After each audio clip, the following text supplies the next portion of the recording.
اب جس سورہ مبارکہ کا آغاز ہے اس کا نام بڑا پیارا ہے، سورہ محمد صلی اللہ علیہ وسلم۔ مدنی سورت ہے، ہجرت کے بعد نزول ہوا۔ قرآن پاک کی ترتیب کے اعتبار سے 47 نمبر ہے، نزول کے اعتبار سے 95 نمبر ہے۔ اس میں 38 یعنی 38 آیات ہیں اور 4 رکوع ہیں۔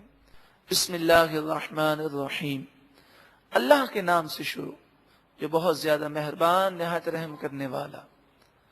الذین کفروا وصدوا عن سبیل اللہ، وہ لوگ جنہوں نے کفر کیا اور اللہ کے راستے سے روکا۔ اضل اعمالہم، ان کے اعمال اللہ تعالی برباد فرما دے گا، کسی عمل پر ثواب اور صلہ نہیں ملے گا۔ اگر دنیا کے اندر کوئی اچھے کام بھی کیے ہیں، کسی غریب کی مدد بھی کی ہے، تو کافروں کو کچھ نہیں ملے گا۔ خاتمہ ایمان پر ہونا یہ ضروری ہے۔ والذین آمنوا وعملوا الصالحات، اور وہ لوگ جو ایمان لائے اور انہوں نے اچھے عمل کیے۔ وآمنوا، اور وہ ایمان لائے، بما نزل علی محمد، اس کلام پر جو نازل کیا گیا محمد صلی اللہ علیہ وسلم پر۔ وَهُوَ الْحَقُّ مِنْ رَبِّهِمْ، وہ کلام جو ان کے رب کی طرف سے سچا ہے۔ تو ایسے لوگ جو ایمان لائے اور اچھے عمل کیے، کفر عنہم سیئاتہم، اللہ تعالیٰ ان کی خطاؤں کو مٹا دے گا۔ وَأَصْلَحَ بَالَهُمْ، اور ان کے کام سنوار دے گا۔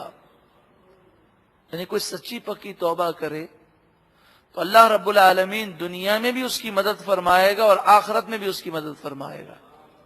وَأَصْلَحَ بَالَهُمْ، بگڑے ہوئے کام بن جائیں گے، آئی ہوئی بلائیں ٹل جائیں گی۔ سچی پکی توبہ کرنے سے انسان بے شمار پریشانیوں سے نجات پا جاتا ہے۔ اللہ تعالی ہمیں بھی بار بار سچی پکی توبہ کرنے کی توفیق عطا فرمائے۔ ذالک بأن الذین کفروا اتبعوا الباطل، ذالک اصل بات یہ ہے، بأن الذین کفروا اتبعوا الباطل، کہ کافروں نے باطل کی پیروی کی، غلط باتوں کے پیچھے کافر چلے۔ وَأَنَّ الَّذِينَ آمَنُوا اتَّبَعُوا الْحَقَّ مِنْ رَبِّهِمْ، اور بے شک وہ لوگ جو ایمان لائے انہوں نے اپنے رب کی طرف سے آئے ہوئے حق کی پیروی کی۔ تو اب یہ دونوں برابر تو نہیں ہیں، اسی لیے ان کا انجام بھی الگ الگ ہوگا۔ کذالک، اسی طرح، یضرب اللہ للناس امثالہم، اللہ تعالی لوگوں کے لیے ان کی مثالیں بیان کرتا ہے۔ فَإِذَا لَقِيتُمُ الَّذِينَ كَفَرُوا، پھر جب تمہاری ملاقات کافروں سے ہو میدان جنگ میں، فَضَرْبَ الرِّقَابِ، تو ان کی گردنوں پر تلواروں کے وار کرو۔ حَتَّى إِذَا أَثْخَنْتُمُوهُمْ، یہاں تک کہ جب تم ان کے خون کو اچھی طرح بہا دو۔ فَشُدُّ الْوَثَاقَ، تو مضبوطی کے ساتھ انہیں باندھ دو، یعنی جو کافر بچ جائیں انہیں قید کر لو۔ فَإِمَّا مَنًّا بَعْدُ، پھر تمہاری مرضی ہے بعد میں احسان کر کے انہیں چھوڑ دو۔ وَإِمَّا فِدَاءً، یا چاہو تو ان سے فدیہ لے لو اور مال کے بدلے میں چھوڑو۔ حَتَّى تَضَعَ الْحَرْبُ أَوْزَارَهَا، یہاں تک کہ جنگ اپنا سامان اتار دے، یعنی کافروں کا زور ٹوٹ جائے۔ ذالک، یہ ساری باتیں اس طور پر ہیں، وَلَوْ يَشَاءُ اللَّهُ لَانتَصَرَ مِنْهُمْ، اگر اللہ تعالی چاہتا تو خود ہی ان سے بدلہ لے لیتا، تمہیں تلوار چلانے کی اور مقابلہ کرنے کی ضرورت نہ ہوتی، لیکن یہ اللہ کی مشیت ہے کہ تم اللہ کی راہ میں جہاد کرو اور تمہیں ثواب ملے۔ اس لیے رب العالمین نے تمہیں اس چیز کا اختیار دیا، وہ چاہے تو کوئی کافر ایک قدم نہ چل سکے۔ وَلَٰكِن لِيَبْلُوَ بَعْضَكُم بِبَعْضٍ، ہاں لیکن تاکہ اللہ تعالیٰ تمہارے ایک کو دوسرے کے ساتھ آزمائے کہ کون اللہ کا فرما بردار ہے، کون اللہ کی راہ میں جانے اور اپنے مال قربان کرتا ہے۔ والذین قتلوا فی سبیل اللہ، اور وہ لوگ جو اللہ کے راستے میں مارے جائیں یعنی شہید ہو جائیں، فلن یضل اعمالہم، تو ان کے اعمال ہرگز ضائع اللہ تعالیٰ نہیں فرمائے گا، ان کو اچھے اعمال کا صلہ دیا جائے گا۔ سیہدیہم، ان قریب اللہ تعالیٰ انہیں جنت کی راہ دکھائے گا۔ ویصلح بالہم، اور ان کے کاموں کو سنوار دے گا، یہاں تک کہ شہید کے سارے گناہ بخش دیے جاتے ہیں۔ لیکن حدیث پاک میں الا الدین، قرضہ معاف نہیں ہوتا، قرض کے علاوہ سارے صغیرہ و کبیرہ گناہ شہید کے معاف کر دیے جاتے ہیں۔ وَيُدْخِلُهُمْ، اور اللہ تعالیٰ ایسے لوگوں کو جو اللہ کی راہ میں اپنی جان کا نذرانہ دیں، وَيُدْخِلُهُمُ الْجَنَّةَ، اللہ تعالیٰ انہیں ایسے ہی جنت میں داخل فرمائے گا، عرفہا لہم، جسے وہ پہچانیں گے۔ اللہ تعالیٰ اس جنت کی پہچان انہیں کروائے گا، یعنی جنت میں جائیں گے تو وہ ایسا محسوس کریں گے کہ جیسے ہمیشہ سے جنت میں ہی رہتے تھے، ان کے لیے وہ مقام اجنبی نہیں ہوگا۔ یا ایھا الذین آمنوا، اے ایمان والو، ان تنصروا اللہ، اگر تم اللہ کی مدد کرو، یہ لفظی معنی ہے، یا مراد ہے اللہ کے دین کی مدد کرو، ینصرکم، تو اللہ تمہاری مدد فرمائے گا، وَيُثَبِّتْ أَقْدَامَكُمْ، اور تمہارے قدموں کو مضبوط کر دے گا۔ یہاں پر دین اسلام کی خدمت کا حکم دیا گیا، اور یہ فرمایا گیا کہ جب انسان اسلام کی خدمت کرتا ہے تو رب العالمین اس کی مدد فرماتا ہے۔ اگر ہم یہ چاہتے ہیں کہ رب العالمین ہم پر رحمتوں اور برکتوں کی بارش فرمائے تو اپنی زندگی کو اسلام کے لیے صرف کر دیں۔ ہمارا دن، ہماری رات، ہماری صلاحیتیں، ہمارا مال خدمت قرآن کے لیے ہو، اسلام کی دعوت کے لیے ہو۔ اللہ رب العالمین ہمیں ایسی توفیق و سعادت عطا فرمائے۔ والذین کفروا، اور وہ لوگ جنہوں نے کفر کیا، فتعسا لہم، پس ان کے لیے تباہی ہے، وَأَضَلَّ أَعْمَالَهُمْ، اور ان کے اعمال اللہ تعالیٰ برباد فرما دے گا، کسی عمل پر ثواب اور صلہ نہیں ملے گا جس کا خاتمہ کفر پر ہوگا۔ اے مالک و مولا، ہمیں ایمان کی سلامتی عطا فرما۔ ذَلِكَ بِأَنَّهُمْ كَرِهُوا مَا أَنزَلَ اللَّهُ فَأَحْبَطَ أَعْمَالَهُمْ، یہ اس وجہ سے کہ جس کلام کو اللہ نے نازل کیا انہوں نے اسے ناپسند کیا، بس اللہ نے ان کے اعمال کو برباد کر دیا۔ افلم یسیروا فی الارض، کیا وہ زمین میں نہیں چلے، فینظروا کیف کان عاقبۃ الذین من قبلہم، کہ وہ دیکھیں ان سے پہلے برے لوگوں کا انجام کیسا برا ہوا۔ دمر اللہ علیہم، اللہ نے ان پر عذاب کو نازل کیا۔ وَلِلْكَافِرِينَ أَمْثَالُهَا، اور کافروں کے لیے اسی کی مثل باتیں ہیں، یعنی جیسے پہلے لوگ تباہ ہوئے یہ بھی ایسی ہی تباہی کا شکار ہوں گے۔ اصل بات یہ ہے، ذَلِكَ بِأَنَّ اللَّهَ مَوْلَى الَّذِينَ آمَنُوا، اصل بات یہ ہے کہ مومنوں کا مددگار اللہ ہے، وَأَنَّ الْكَافِرِينَ لَا مَوْلَى لَهُمْ، اور کافروں کا کوئی مددگار نہیں۔ تو جب مہلت ختم ہوتی ہے تو کافر اللہ کے عذاب سے نہیں بچ سکیں گے۔ اللہ رب العالمین ہمیں اس قلیل دنیا میں رہتے ہوئے طویل ترین قبر و آخرت کی تیاری کرنے کی توفیق عطا فرمائے۔ ابتدا سورہ محمد صلی اللہ علیہ وسلم کی آیت نمبر 12 سے ہوگی، اور یہ اس سورہ مبارکہ کا دوسرا رکوع ہے، 26ویں پارے کا 6واں رکوع۔ ارشاد فرمایا، ان اللہ یدخل الذین آمنوا وعملوا الصالحات، وہ لوگ جو ایمان لائے اور انہوں نے اچھے عمل کیے، بے شک اللہ تعالی انہیں داخل فرمائے گا جنات تجری من تحتها الانہار، ایسی جنتوں میں جس کے نیچے نہریں رواں دواں ہوں گی۔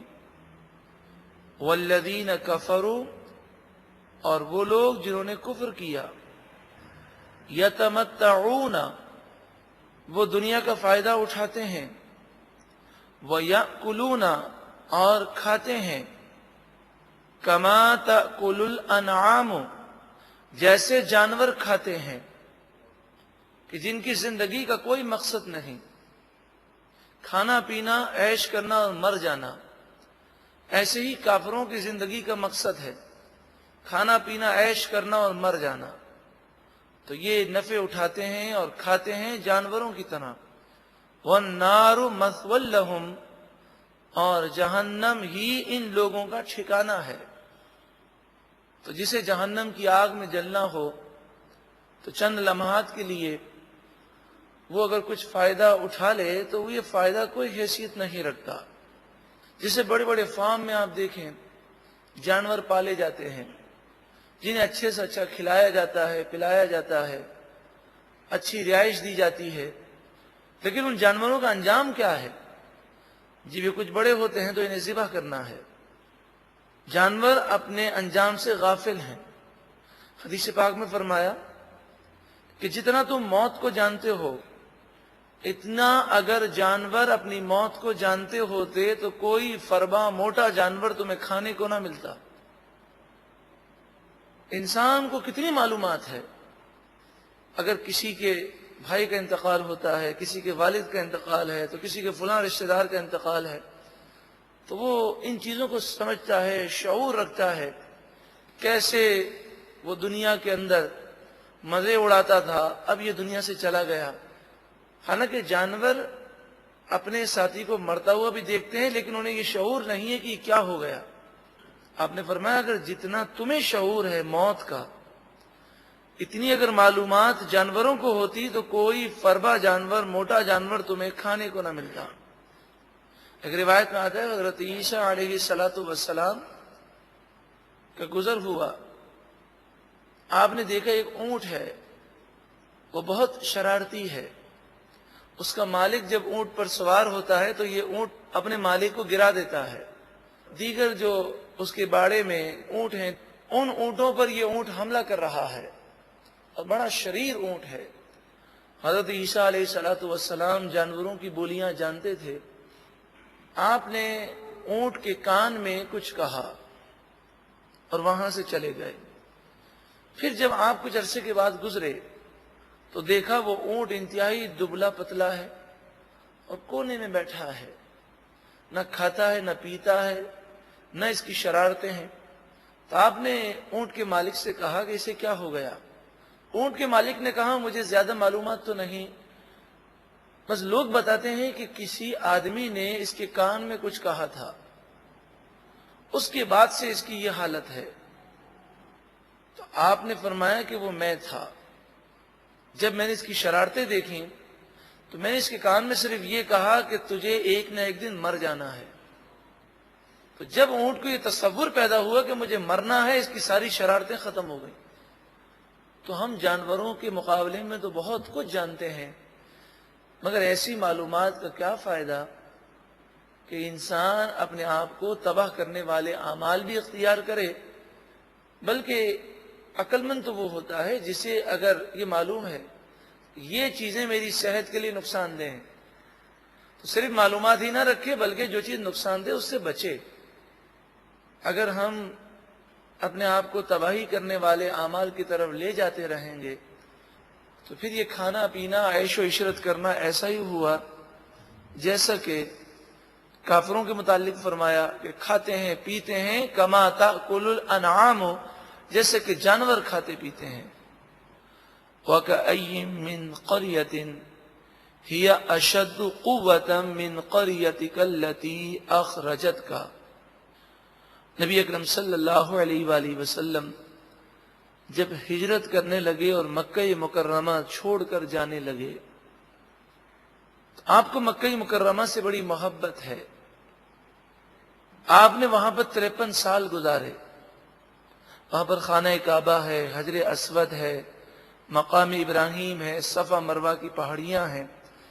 مکہ کی سرزمین وہ سرزمین ہے کہ جہاں پر نبی اکرم صلی اللہ علیہ وآلہ وسلم سے پہلے آنے والے کئی انبیاء نے اپنے وقت کو گزارا اور اس سرزمین کو فیض دیا. نبی اکرم صلی اللہ علیہ وآلہ وسلم مکے سے محبت فرماتے ہیں. جب آپ نکلنے لگے تو آپ کی آنکھوں میں آنسو تھے اور آپ نے مکہ مکرمہ کی طرف رخ کیا اور فرمایا شہر مکہ، چونکہ یہاں پر بیت اللہ ہے، کیونکہ تمام شہروں میں تو اللہ کے نزدیک محبوب ہے، تو مجھے بھی تجھ سے محبت ہے.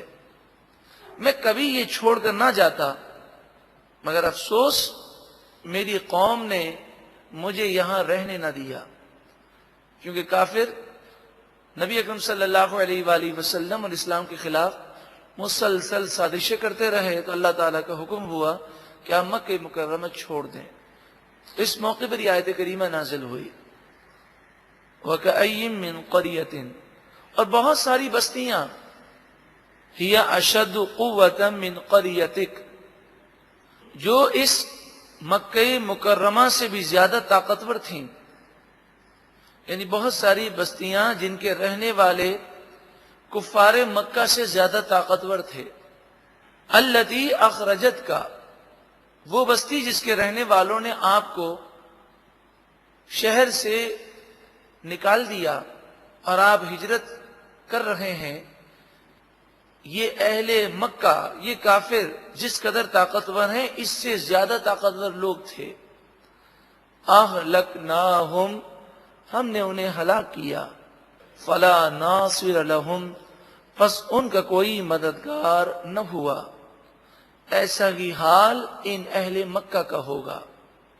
نبی اکرم صلی اللہ علیہ وآلہ وسلم جب مدینہ منورہ پہنچے اور مدینے کے لوگ جس محبت اور الفت کے ساتھ پیش آئے، تو آپ نے دعا کی، اے مالک و مولا، ابراہیم علیہ السلام نے مکے کو حرم قرار دیا، میں مدینے کو حرم قرار دیتا ہوں. اے پروردگار، جو برکتیں تو نے مکے میں دی ہیں اس سے دگنی برکتیں مدینے میں عطا فرما. پھر نبی اکرم صلی اللہ علیہ وآلہ وسلم فتح مکہ کے بعد جب مکہ مکرمہ فتح ہوا تو آپ مکے میں گئے، اور فتح مکہ کے بعد حج کے لیے بھی مکے میں گئے. مگر آپ نے پھر مکے میں سکونت اور رہائش اختیار نہ فرمائی. آپ نے مدینہ منورہ کو پسند فرمایا، اور انبیاء علیہم الصلاۃ والسلام کے متعلق یہ قاعدہ کلیہ ہے. ایک ضابطہ یاد رکھیں کہ نبی کا جب وصال ہوتا ہے تو وصال سے پہلے ان سے اجازت طلب کی جاتی ہے کہ آپ اجازت دیں تو آپ کی روح قبض کی جائے. وہ جب اجازت دیتے ہیں تو یہ پوچھا جاتا ہے کہ آپ کو دنیا کے اندر کون سا مقام سب سے زیادہ محبوب ہے. تو نبی کا وصال اس مقام پر ہوتا ہے جو نبی کو سب سے زیادہ محبوب ہوتا ہے. تو آج جہاں پر سرکار دو عالم صلی اللہ علیہ وسلم کا روضہ اقدس ہے، یہی وہ مقام ہے جہاں پر حضور کا وصال ہوا. تو حضور صلی اللہ علیہ وآلہ وسلم کے وصال اس مقام پر ہونا اس بات کی دلیل ہے کہ نبی اکرم صلی اللہ علیہ وسلم کو یہ مقام سب سے زیادہ محبوب ہے. اس مقام پر نبی اکرم صلی اللہ علیہ وسلم کا حجرہ مبارک تھا. تو آپ اکثر فرماتے، آپ کی حدیث پاک ہے کہ یہاں سے لے کر میرے منبر تک یہ جو زمین کا حصہ ہے یہ جنت کا ٹکڑا ہے. اور محدثین نے فرمایا کہ یہ جنت کا ٹکڑا ایسے ہے کہ یہ جب قیامت قائم ہوگی تو یہ ٹکڑا جنت میں ہوگا، یعنی یہ ٹکڑا جنت میں پہنچایا جائے گا. زمین کو فنا ہے لیکن اس ٹکڑے کو فنا نہیں ہے. اور فرمایا کہ جو اس جگہ پر پہنچ جائے وہ یہ سمجھے گویا کہ وہ جنت کے باغ میں پہنچ گیا. تو مدینہ منورہ بھی افضل ہے، مکہ بھی افضل ہے.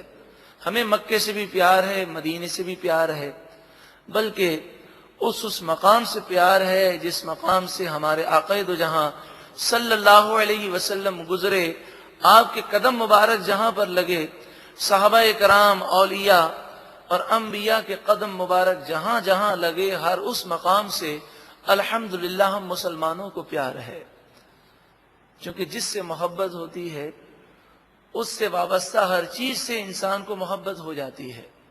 آپ نے دیکھا ہوگا کسی کا انتقال ہو جائے تو لوگ اگر اس سے محبت کرتے ہیں تو اس کے کپڑے دیکھ کر رونا شروع کر دیتے ہیں اور کپڑوں کو چومنا شروع کرتے ہیں. کیوں؟ کپڑوں کو بظاہر دیکھا جائے تو یہ کپڑے کیا حیثیت رکھتے ہیں؟ ایسے ہزاروں کپڑے دنیا میں ہیں، لیکن جس سے انسان کو محبت ہوتی ہے اس کے کپڑوں سے بھی محبت ہوتی ہے، اس کی جگہ سے بھی محبت ہوتی ہے. تو الحمدللہ ہمیں سرکار دو عالم صلی اللہ علیہ وآلہ وسلم سے محبت ہے تو حضور سے نسبت رکھنے والی ہر چیز سے محبت ہے. افمن کان علی بینۃ من ربہ، کیا وہ شخص جو اپنے رب کی طرف سے روشن دلیل پر ہو، ہدایت پر ہو، وہ کمن زین لہ سوء عملہ، اور وہ شخص جو گناہ کرے اور اس کے گناہ اس کے لیے خوبصورت بنا دیے گئے. یعنی ایک شخص ہدایت پر ہے اور دوسرا شخص گناہ کر رہا ہے اور گناہوں کو اچھا سمجھ رہا ہے. کیا یہ دونوں برابر ہو سکتے ہیں؟ ہرگز نہیں. وَاتَّبَعُوا أَهْوَاءَهُمْ، ایسا شخص جو گناہوں کو اچھا سمجھتا ہے وہ در حقیقت اپنی خواہشات کے پیچھے، ایسے لوگ اپنے نفس کے پیچھے اور اپنی خواہشات کے پیچھے چلتے ہیں. مثل الجنت التي وعد المتقون، اس جنت کی مثال کہ جس کا وعدہ متقی پرہیزگار لوگوں سے کیا گیا، اس جنت کا حال یہ ہے، فیہا انہار من ماء غیر آسن، ان جنتوں میں ایسی نہریں ہیں پانی کی، غیر آسن، کہ وہ پانی کبھی بھی خراب نہیں ہوگا. دنیا کے اندر اگر نہر کا پانی کافی عرصے تک رہے، تالاب کا پانی، تو بگڑ جاتا ہے. بسا اوقات اس میں گدلا پن آ جاتا ہے، اس کا رنگ چینج ہو جاتا ہے، کبھی بو آنے لگتی ہے، ہوا کا اثر اس پر آتا ہے، ذرات اور مٹی اور ریت اس میں مل جاتی ہے. مگر جنت کا پانی ہمیشہ ہمیشہ اسی طرح رہے گا.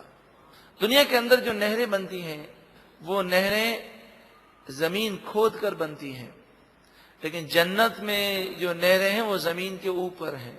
اللہ کی قدرت کہ یہ پانی زمین کے اوپر چلتا ہے لیکن وہ اپنے حدود کو کراس نہیں کرتا، اور ان نہروں کے کنارے موتی اور یاقوت کے ہیں. وَأَنْهَارٌ مِّن لَبَن، لبن آج کل تو عربی میں دہی کو کہتے ہیں، لیکن اصل جو لبن کے معنی ہے وہ دودھ کے ہیں. آج کل عرب لوگ دودھ کے لیے حلیب استعمال کرتے ہیں اور لبن وہ دہی کو کہتے ہیں، لیکن یہاں لبن سے مراد دودھ ہے. وَأَنْهَارٌ مِّن لَبَنٍ، اور دودھ کی نہریں، لم يتغیر طعمہ، کہ جس کا ٹیسٹ، ذائقہ کبھی چینج نہیں ہوگا. وَأَنْهَارٌ مِّن خَمْرٍ، اور شراب کی نہریں، لَذَّةٍ لِلشَّارِبِينَ، پینے والوں کو لذت دینے والی شراب کہ جو پاک ہوگی، جس سے سر میں درد نہیں ہوگا، جس سے نشہ طاری نہیں ہوگا. وَأَنْهَارٌ مِّنْ عَسَلٍ مُصَفًّى، عسل عربی میں شہد کو کہتے ہیں، مصفہ کے معنی صاف ستھرا، صاف ستھرے شہد کی نہریں ہوں گی. وَلَهُمْ فِيهَا مِنْ كُلِّ الثَّمَرَاتِ، اور ان کے لیے ان باغات میں ہر طرح کی نعمتیں ہیں، ان میں سے پھلوں کا ذکر فرمایا گیا اور ان کے لیے جنتوں میں ہر قسم کے پھل ہیں.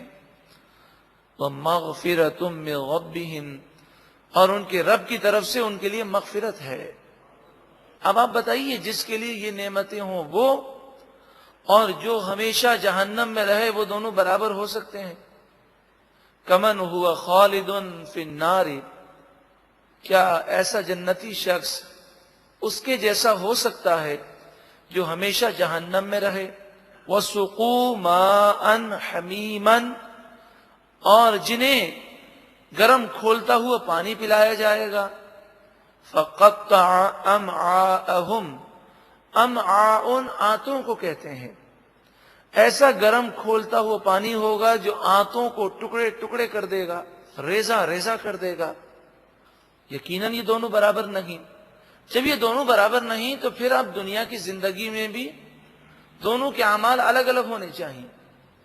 جنتیوں جیسے اعمال اختیار کریں، اگر دنیا کے اندر ہم اعمال کریں کافروں جیسے، ہماری حرکتیں اور ہمارے معاملات کافروں اور گناہگاروں جیسے ہوں، اور ہم کہیں پھر آخرت کے اندر ہمیں حصہ ملے متقیوں جیسا، کہ جو اللہ کی بارگاہ میں عاجزی کرنے والے، اللہ کے فرما بردار ہیں.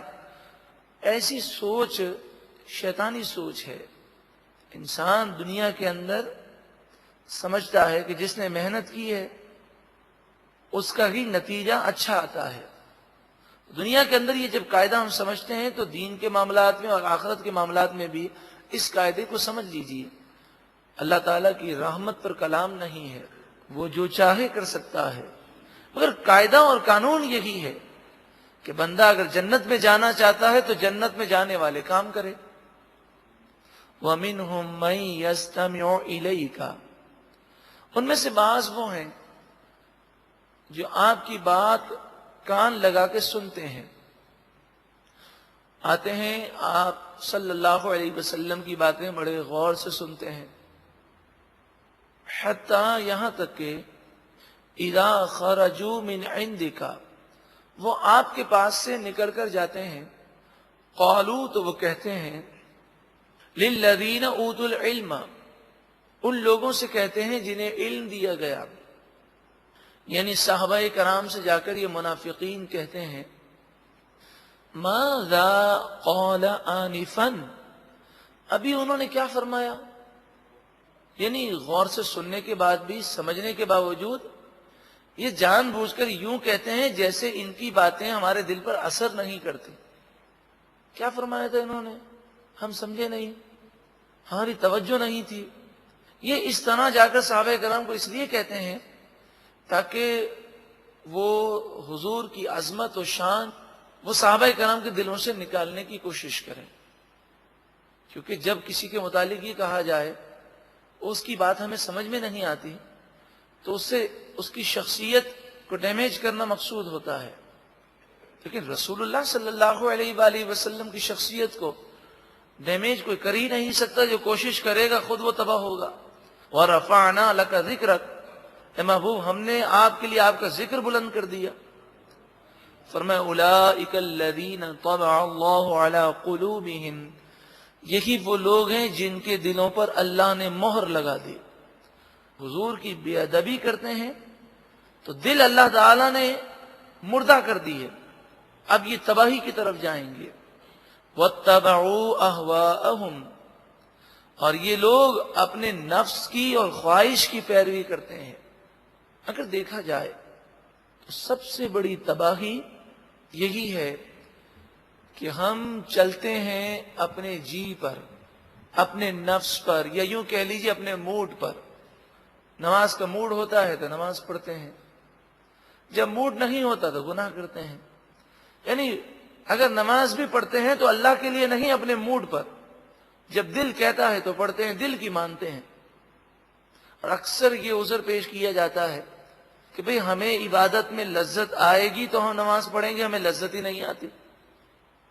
تو بزرگ فرماتے ہیں عبادت میں لذت آئے یا نہ آئے تو اللہ کی بارگاہ میں جھک جا.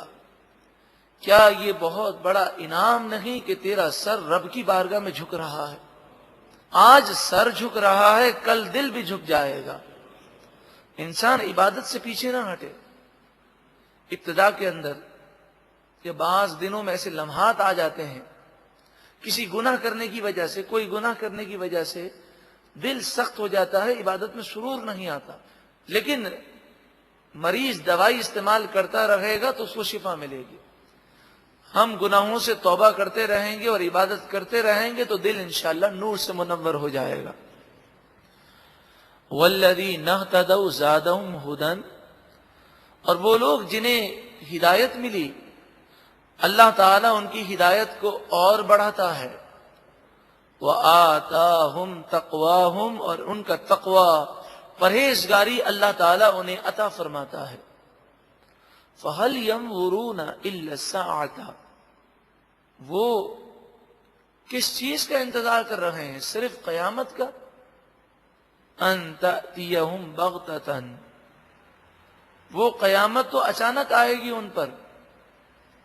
فَقَدْ جَاءَ أَشْغَاطُهَا، پس بے شک اشغاط کے معنی ہیں علامتیں، بے شک قیامت کی کچھ نشانیاں تو ظاہر ہو چکی کہ نبی آخر الزمان صلی اللہ علیہ وآلہ وسلم کی تشریف آوری یہ قیامت کی ایک نشانی ہے کہ اب حضور کے بعد کوئی نبی نہیں آئے گا، حضور آخری نبی ہے. پھر حضور صلی اللہ علیہ وسلم نے چاند کے 2 ٹکڑے کیے، یہ بھی قیامت کی نشانی ہے.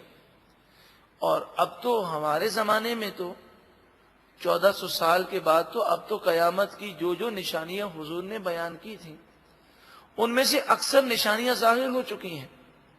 قیامت آ جائے یا موت آ جائے، انسان توبہ نہیں کرتا، وہ موت کا انتظار کر رہا ہے یا قیامت کا انتظار کر رہا ہے.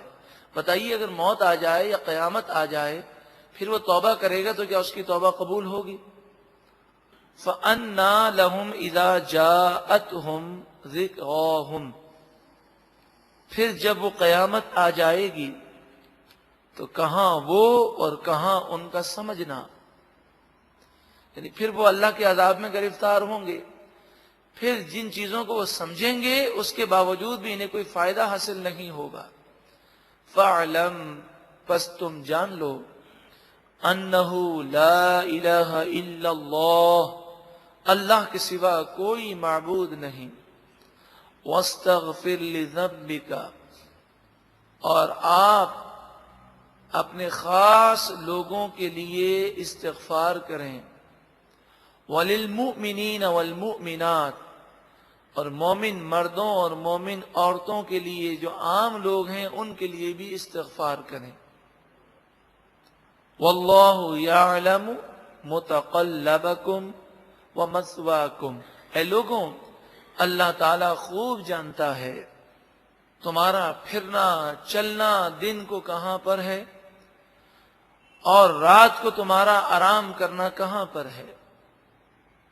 اللہ تعالیٰ تمہاری ہر حرکت کو جانتا ہے، وہ تمہیں عذاب دینے پر قادر بھی ہے. یہاں پر ہماری تعلیم بھی ہے کہ جب ہم گناہوں سے معافی مانگیں تو صرف اپنے لیے ہی استغفار نہ کریں بلکہ تمام مومنین کے لیے استغفار کریں. کہ جب کوئی شخص دعا کرتا ہے اور تمام مسلمانوں کے لیے دعا کرتا ہے تو اللہ رب العالمین کرم فرماتا ہے اور اس کی دعا قبول ہو جاتی ہے. اسی طرح یہ بات یاد رکھیں، جو دوسرے کے لیے دعا کی جاتی ہے وہ جلدی قبول ہوتی ہے اور دوسرے کے لیے جو دعا کریں گے وہ ہمارے لیے جلدی قبول ہو جائے گی. عام طور پر ہمارے معاشرے میں لوگ اپنے لیے دعا کرنا بہت پسند کرتے ہیں، دوسرا کوئی ان سے کہے کہ ذرا دعا کر دینا تو وہ انشاءاللہ ماشاءاللہ ضرور اس طرح کے الفاظ تو کہہ دیتے ہیں، لیکن تنہائی میں بیٹھ کر دل جمعی کے ساتھ دعا شاید ہی کوئی کرتا ہو. حالانکہ حدیث پاک میں آتا ہے کہ جب بندہ کسی کے لیے دوسرے کے لیے دعا کرتا ہے تو ایک فرشتہ کہتا ہے کہ اللہ تعالیٰ یہ چیزیں سب سے پہلے تجھے عطا فرمائے گا. اگر آپ یہ چاہتے ہیں کہ کوئی نعمت ہمیں مل جائے تو اس نعمت کے حصول کے لیے دوسروں کے لیے دعا کریں تو وہ ہمیں پہلے مل جائے گی. اپنے لیے بھی دعا کریں، دوسروں کے لیے بھی دعا کریں. اگر کچھ نہیں کر سکتے تو اتنا کہہ لیں، اے مالک و مولا، جو ہم نے اپنے لیے دعا کی ہے وہ ساری دعائیں تمام مسلمانوں کے حق میں قبول فرما. سورہ محمد صلی اللہ علیہ وسلم کی آیت نمبر 20، وَيَقُولُ الَّذِينَ آمَنُوا، اور ایمان والے کہتے ہیں، لَوْلَا نُزِّلَتْ سُورَةٌ، کوئی سورت کیوں نازل نہ کی گئی؟ یعنی ایمان والے کہتے تھے کہ جہاد کا حکم کیوں نہیں آتا؟ یہ تو جہاد کی محبت میں کہتے تھے، لیکن ان کے ساتھ کچھ منافقین بھی تھے جو ان کی دیکھا دیکھی کہتے تھے کہ جہاد کا حکم آئے تو ہم جہاد کریں، یہ کافر ہمیں بہت تنگ کرتے ہیں۔ فَإِذَا أُنزِلَتْ سُورَةٌ مُحْكَمَةٌ، پھر جب سورہ محکمہ مضبوط سورت جس میں جہاد کا حکم ہے نازل کی گئی، وَذُكِرَ فِيهَا الْقِتَالُ، اور اس میں جہاد کا ذکر کیا گیا، رَأَيْتَ الَّذِينَ فِي قُلُوبِهِم مَرَضٌ، تو تم دیکھو گے ان لوگوں کو جن کے دلوں میں بیماری ہے، منافقت ہے، يَنظُرُونَ إِلَيْكَ نَظَرَ الْمَغْشِيِّ عَلَيْهِ مِنَ الْمَوْتِ، جب آپ انہیں جہاد کا حکم پڑھ کر سناتے ہیں تو وہ آپ کو ایسے دیکھتے ہیں جیسے کسی کو موت کا حکم سنایا جا رہا ہو، جس کے موت کے وارنٹ جاری ہو رہے ہوں۔ مغشی کے معنی ہے جس پر موت چھائی ہوئی ہو، وہ جیسے دیکھتا ہے کہ اس کی آنکھوں میں گھبراہٹ ہے، ایسے ہی جہاد سے ڈرتے ہیں۔ لیکن مومن ایسا نہیں کرتے، مومن جانتے ہیں کہ گھر پر بیٹھے ہوں کہ میدان جنگ میں ہوں، موت اسی وقت آئے گی جبکہ موت لکھی ہے۔ فَأَوْلَىٰ لَهُمْ طَاعَةٌ، پس ان لوگوں کے لیے بہتر یہی ہے کہ وہ فرما برداری کریں، وَقَوْلٌ مَعْرُوفٌ، اور اچھی باتیں کہیں، بزدلی والی باتیں نہ کریں، لوگوں کے حوصلوں کو بلند کریں۔ فَإِذَا عَزَمَ الْأَمْرُ، پھر جب معاملہ پختہ ہو گیا، یعنی جہاد کا جب فیصلہ کر دیا گیا تو انہیں چاہیے کہ وہ اس فیصلے کو تسلیم کریں۔ فَلَوْ صَدَقُوا اللَّهَ لَكَانَ خَيْرًا لَهُمْ، پس اگر وہ اللہ کے لیے سچے رہتے، انہوں نے پہلے یہ کہا تھا کہ جہاد کا حکم نازل ہو جائے، جب نازل ہو گیا تو یہ اپنے اس بات کی سچائی کو ثابت کرتے اور خوشی کا اظہار کرتے تو یہ ان کے لیے بہت بہتر تھا۔ یقیناً انسان مصیبت سے بچ نہیں سکتا، مگر انسان اگر مصیبت کے معاملات میں حوصلہ رکھے تو وہ مصیبت اس کے لیے آسان ہو جاتی ہے، اس سے نکلنا آسان ہوتا ہے۔ فی زمانہ ہم یہ تصور کریں، ایک طرف تو ہم یہ دعویٰ کرتے ہیں اور مومن کا دعویٰ یہی ہے کہ غلام ہیں، نبی کے غلام ہیں، غلامی رسول میں موت بھی قبول ہے۔ یہ دعویٰ اپنی جگہ ہے، لیکن کبھی ایسا معاملہ آ جائے تو انسان اگر خوش دلی کے ساتھ اس حالات کا مقابلہ کرے تب ہی وہ کامیاب ہوگا، ورنہ جو ہونا ہے وہ تو ہو کر رہے گا۔ اگر وہ خوش دلی کے ساتھ دنیا سے نہیں جائے گا تو اسے شہادت کا رتبہ تو نہیں ملے گا۔ فَهَلْ عَسَيْتُمْ إِن تَوَلَّيْتُمْ أَن تُفْسِدُوا فِي الْأَرْضِ، پھر کیا تمہارے انداز ایسے ہیں کہ اگر تمہیں حکومت مل جائے، اقتدار مل جائے تو تم زمین میں فساد کرو گے؟ یہ مسلمانوں کی ایک عادت ہمیشہ سے رہی ہے۔ نیک لوگ جو ہیں وہ تو ہر حال میں اللہ کو یاد کرتے ہیں، لیکن ہمارے جیسے گناہگار لوگوں کی عادت ہے کہ جب دشمن حاوی ہوتا ہے تو یہ متحد ہوتے ہیں، اور جب دشمن کا خوف ختم ہو جاتا ہے تو یہ آپس میں لڑتے ہیں۔ یہ آپ ہمارے خاندانوں میں دیکھ لیجئے، ہمارے محلوں میں دیکھ لیجئے کہ جب کوئی حادثہ ہوتا ہے تو سب بڑے متحد ہو جاتے ہیں اور یوں آپس میں فساد اور جھگڑے برقرار رہتے ہیں۔ تو جب حکومت مل جائے گی اور غلبہ نصیب ہوگا اور دشمن کا خوف ختم ہو جائے گا تو پھر ایسے لوگ اس وقت خود آپس میں لڑنا اور زمین میں فساد کرنا شروع کر دیتے ہیں. تو آج بھی دیکھ لیجئے کہ مسلمان جہاں جہاں سکون سے ہیں وہاں ان کے آپس کے جھگڑے ہی ختم نہیں ہوتے، اور جہاں دشمن نے حملہ کیا ہے وہاں سب مسلمان مل کر دشمن کا مقابلہ کر رہے ہیں. وَتُقَطِّعُوا أَرْحَامَكُمْ، اور جب تمہیں حکومت ملے گی، غلبہ ملے گا، تو تم اپنے رشتوں کو کاٹ دو گے. ہم یہ بھی دیکھ رہے ہیں کہ جب آدمی غریب ہوتا ہے تو بڑا ملنسار ہوتا ہے، اور جب مالدار ہو جاتا ہے تو اسے رشتہ دار اچھے نہیں لگتے، وہ رشتے کاٹ کر ایک اپنی الگ دنیا بسانا چاہتا ہے. انسان کو ایسی حالت سے بچنا چاہیے. کمال اسے حاصل ہے کہ اس کے دل کی حالت یکساں رہے، مشکل میں بھی اللہ کی بارگاہ میں جھکا رہے اور خوشحالی کے ایام میں بھی اللہ کی بارگاہ میں جھکا رہے. اولئک الذین لعنہم اللہ، یہی وہ لوگ ہیں جن پر اللہ نے لعنت فرمائی. فاصمہم، پس اللہ نے انہیں بہرا کر دیا. واعمی ابصارہم، اور ان کی آنکھوں کو اندھا کر دیا. یعنی اللہ جب ان سے ناراض ہو گیا تو ان کے لیے تباہی مقدر کر دی گئی. افلا یتدبرون القرآن، کیا وہ قرآن پاک میں غور نہیں کرتے کہ قرآن دل کی سختی کو دور کرنے والا ہے؟ تو کیا وہ قرآن میں غور نہیں کرتے؟ کیوں نہیں کرتے غور؟ ام علی قلوب اقفالها، یا پھر ان کے دلوں پر تالے پڑے ہیں. اقفال قفل کی جمع ہے، قفل کے معنی تالے، قلوب کے معنی دل. ام علی قلوب اقفالها، یا پھر ان کے دلوں پر تالے ہیں کہ قرآن سننے کے باوجود بھی ان کے دل لرزتے نہیں. ان الذین ارتدوا علی ادبارہم من بعد ما تبین لهم الہدی الشیطان، بے شک وہ لوگ کہ جو ہدایت روشن ہو جانے کے باوجود پیٹھ کے پیچھے پھر گئے، یعنی مرتد ہو گئے، دین سے دور ہو گئے. الشیطان سول لهم، شیطان نے انہیں دھوکے میں ڈالا. وَأَمْلَى لَهُمْ، اور شیطان نے لمبی زندگی کی امید میں مبتلا کیا.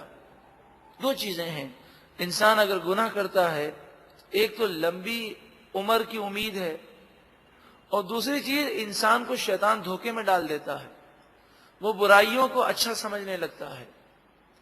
ذَلِكَ بِأَنَّهُمْ قَالُوا لِلَّذِينَ كَرِهُوا مَا نَزَّلَ اللَّهُ، یہ اس وجہ سے کہ ان لوگوں نے کہا ان لوگوں سے کہ جو اللہ کے کلام کو پسند نہیں کرتے، جو اللہ نے نازل کیا وہ لوگ اسے ناپسند کرتے ہیں.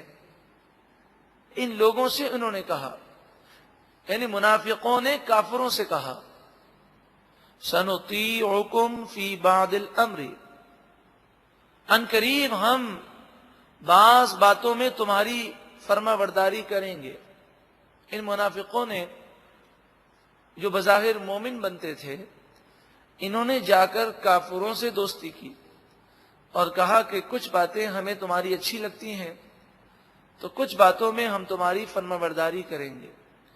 تو اس دوستی کرنے کی وجہ سے یہ ہمیشہ کے لیے تباہ ہو گئے، اور ہدایت ان کے سامنے روشن ہے مگر پھر بھی وہ ہدایت یافتہ نہ ہوئے. واللہ یعلم اسرارہم، اور اللہ ان کے رازوں کو خوب جانتا ہے. فکیف، پس کیا حال ہوگا، اذا توفتہم، جب انہیں موت دیں گے، الملائکۃ، فرشتے، جب فرشتے ان کی روحیں قبض کریں گے، یضربون وجوہہم وادبارہم، ان کے چہروں پر اور ان کی پیٹھ پر فرشتے کوڑے مار رہے ہوں گے اور سختی کے ساتھ روح قبض کریں گے. اس وقت ان کا کیا حال ہوگا. ذالک بانہم اتبعوا ما اسخط اللہ، یہ اس وجہ سے کہ ان لوگوں نے ان کاموں کی پیروی کی جنہوں نے اللہ کو ناراض کیا. یعنی جو لوگ اللہ کو ناراض کرنے والے ہیں ان کا ان لوگوں نے کہنا مانا. وَكَرِهُوا رِضْوَانَهُ، اور اللہ کی رضامندی کو ناپسند کیا. اللہ راضی ہو جائے یہ کوئی ناپسند نہیں کرتا. ایسا کوئی شخص نہیں ہے کہ اللہ راضی ہو جائے اس کو وہ ناپسند کرے. ناپسند کوئی نہیں کرتا. مگر بات یہ ہے کہ ایسے اعمال اختیار کرنا کہ جس سے اللہ ناراض ہو جائے، اور ان اعمال کو ناپسند کرنا کہ جو اللہ کو خوش کرنے والے ہیں، در حقیقت اللہ کی رضا کو ناپسند کرنا ہے. فَأَحْبَطَ أَعْمَالَهُمْ، پس اللہ نے ان کے تمام اعمال برباد کر دیے. اللہ رب العالمین ایسے لوگوں کے شر سے اور ایسی بری حرکتوں سے ہم سب کو محفوظ فرما. ایک مرتبہ محبت کے ساتھ درود و سلام پڑھیں. اللہم صلی علی سیدنا محمد وبارک وسلم. سورہ محمد صلی اللہ علیہ وسلم، آیت نمبر 29. ام حسب الذین فی قلوبہم مرض، جن کے دلوں میں بیماری ہے کیا وہ یہ گمان کرتے ہیں، کیا وہ یہ سمجھتے ہیں أَلَّن يُخْرِجَ اللَّهُ أَدْغَانَهُمْ، کہ ہرگز اللہ تعالی ان کی دشمنی کو ظاہر نہ فرمائے گا. یعنی منافقین یہ نہ سمجھیں کہ ان کی منافقت چھپ سکے گی، ان قریب اللہ تعالی ان کی منافقت کو ظاہر کر دے گا. وَلَوْ نَشَاءُ لَأَرَيْنَاكَهُمْ، اور اگر ہم چاہتے ضرور ہم تمہیں یہ منافقین دکھا دیتے. فَلَا عَرَفْتَهُمْ بِسِيمَاهُمْ، پس ضرور اے محبوب صلی اللہ علیہ وسلم آپ ان منافقوں کو ان کے چہرے سے پہچانتے ہیں. نبی اکرم صلی اللہ علیہ وآلہ وسلم کو اللہ تعالیٰ نے یہ اختیار دیا اور یہ طاقت دی کہ آپ چہرہ دیکھ کر اس کے ایمان کو جان لیتے تھے کہ یہ منافق ہے کہ مومن ہے.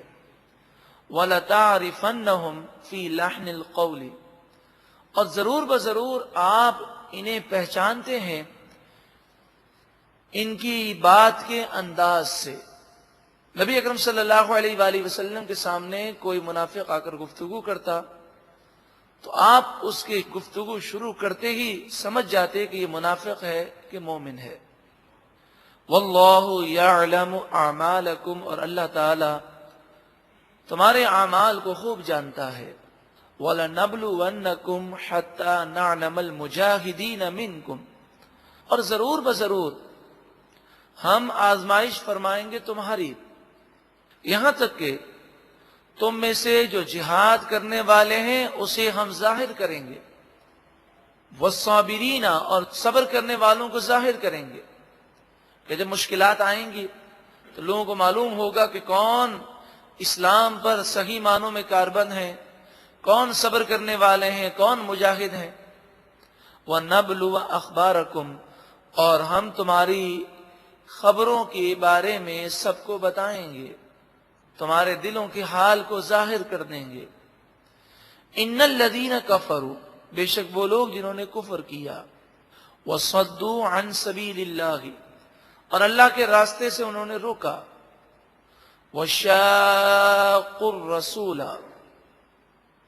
من بعد ما تبین لهم الہدی، ہدایت واضح ہو جانے کے باوجود انہوں نے رسول کی مخالفت کی. لن یضر اللہ شیئا، ہرگز وہ اللہ کو کچھ بھی نقصان نہیں پہنچا سکیں گے. وہ خود اپنا نقصان کر رہے ہیں، بلکہ وہ دین اسلام کو بھی نقصان نہیں پہنچا سکتے. دین اسلام آج 1400 سال گزرنے کے باوجود قائم و دائم ہے. ایسے ایسے حالات آئے کہ محسوس ہوتا تھا کہ اب دین اسلام باقی نہ رہے گا. مگر دین اسلام پھیلتا رہا، آج بھی پھیل رہا ہے۔ اللہ تعالیٰ جس سے چاہے گا اس دین کی خدمت لے لے گا۔ اگر ہم اپنی صلاحیتیں دین اسلام کے لیے قربان نہیں کریں گے تو یہ ہمارا اپنا نقصان ہے۔ اللہ تعالیٰ ہمیں دین اسلام کی ترویج و اشاعت کے لیے کوششیں کرنے کی توفیق عطا فرمائے۔ وَسَيُحْبِطُ أَعْمَالَهُمْ، اور ان قریب اللہ تعالیٰ ان کے اعمال کو برباد فرما دے گا۔ دنیا میں جو انہوں نے اچھے کام کیے اس پر انہیں کوئی صلہ نہیں ملے گا۔ یا ایھا الذین آمنوا، اے ایمان والوں، اللہ تعالیٰ ایمان والوں سے فرماتا ہے اطیعوا اللہ، اللہ کی اطاعت کرو، وَأَطِيعُوا الرَّسُولَ، اور رسول کی اطاعت کرو۔ جب اللہ کا حکم ہے تو مومن تو اپنے سر کو جھکا دیتا ہے۔ اللہ تعالیٰ فرماتا ہے اللہ کی اطاعت کرو، رسول کی اطاعت کرو، کیا اب اس کے بعد بھی ہم اللہ اور اس کے رسول کی نافرمانی کیا کر سکتے ہیں؟ اللہ رب العالمین کی بارگاہ میں دعا ہے کہ ہمیں اپنی اور اپنے محبوب کی اطاعت کی توفیق عطا فرما۔ وَلَا تُبْطِلُوا أَعْمَالَكُمْ، اور اپنے اعمال کو برباد نہ کرو، کہ گناہ کرنے سے اعمال برباد ہو جاتے ہیں، گناہ کرنے سے ایمان ضائع ہو جاتا ہے، اور جب ایمان ضائع ہو جائے تو ساری نیکیاں برباد ہو جاتی ہیں۔ ان الذین کفروا وصدوا عن سبیل اللہ، بے شک وہ لوگ جنہوں نے کفر کیا اور سیدھے راستے سے روکا، ثم ماتوا وهم کفار، اور پھر کفر کی حالت میں وہ مر گئے، فلن یغفر اللہ لهم، پس ہرگز اللہ تعالیٰ ان کی مغفرت نہیں فرمائے گا۔ فلا تہنوا، اے مومنو تم سستی نہ کرو۔ جب دشمنان اسلام اسلام کے خلاف سازش کرنے میں سستی نہیں کرتے تو اے مومنو تم اسلام کو پھیلانے میں سستی کیوں کرتے ہو؟ وَتَدْعُوا إِلَى السَّلْمِ، اور صلح کی طرف نہ بلاؤ۔ یہ حکم اس وقت نازل ہوا کہ جب صلح کا پیغام دینا کمزوری کی علامت ہو۔ مراد یہ ہے کہ بسا اوقات کافروں کے سامنے جا کر ہم کہیں کہ بھئی آپ ہم سے صلح کر لیں تو وہ اور زیادہ متکبر ہو کر حملہ کرتے ہیں۔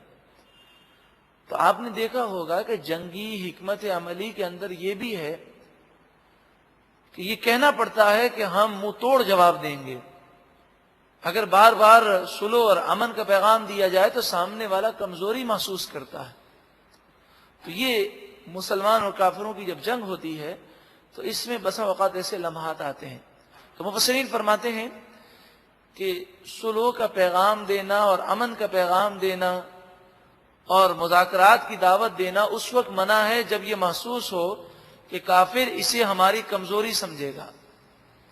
وَأَنْتُمُ الْأَعْلَوْنَ، اور اے مسلمانوں تم ہی غالب رہو گے، تم اللہ پر بھروسہ رکھو۔ وَاللَّهُ مَعَكُمْ، اور اللہ تمہارے ساتھ ہے۔ وَلَن يَتِرَكُمْ أَعْمَالَكُمْ، اور اللہ تعالی ہرگز تمہارے اعمال کو نقصان نہیں دے گا، تمہارے اعمال اللہ تعالی برباد نہیں فرمائے گا۔ انما الحیات الدنیا لعب ولہو، دنیا کی زندگی تو صرف کھیل کود ہے، یعنی کھیل کود کی طرح بے حیثیت بے وقت ہے، فضول زندگی ہے اگر اس زندگی کے اندر اللہ کو راضی نہ کریں۔ ویسے آپ دیکھیں کھیل شروع ہوتا ہے، بچے جب کھیلتے ہیں تو صبح سے لے کر شام تک وہ کھیلتے رہتے ہیں۔ اگر ہم شام کو ان کے پاس جائیں تو آپ کو وہاں پر کوئی عمارت کسی چیز کا وجود نظر نہیں آتا، بڑی محنتیں کی ہیں انہوں نے، لیکن کھیل کے اینڈ پر کسی چیز کا وجود نظر نہیں آتا۔ لیکن صبح سے شام تک اگر مزدور بھی کام کرے تو اس کا کام نظر آتا ہے۔ اسی طرح دنیا کا معاملہ ہے کہ پیدائش سے لے کر موت تک دنیا دنیا دنیا کرتا رہا، اور پھر جب مرے گا تو جس طرح دنیا میں آیا تھا خالی ہاتھ، وہ قبر میں بھی خالی ہاتھ ہی جائے گا۔ ہاں نیک اعمال ہوں گے تو یہ دنیا یقیناً آخرت کی کھیتی ہے، نیک اعمال اختیار کرے گا تو یہ دنیا آخرت کی کھیتی بن جائے گی۔ وَإِن تُؤْمِنُوا، اور اگر تم ایمان لاؤ، وَتَتَّقُوا، اور تقوی اختیار کرو، یؤتکم اجورکم، اللہ تعالیٰ تمہیں تمہارے نیک اعمال کا صلہ عطا فرمائے گا، وَلَا يَسْأَلْكُمْ أَمْوَالَكُمْ، اور اللہ تعالیٰ تم سے تمہارے مال نہیں مانگتا۔ صرف اور صرف اللہ کی راہ میں جو مال خرچ کرنے کا حکم ہے وہ بھی تمہاری بہتری کے لیے۔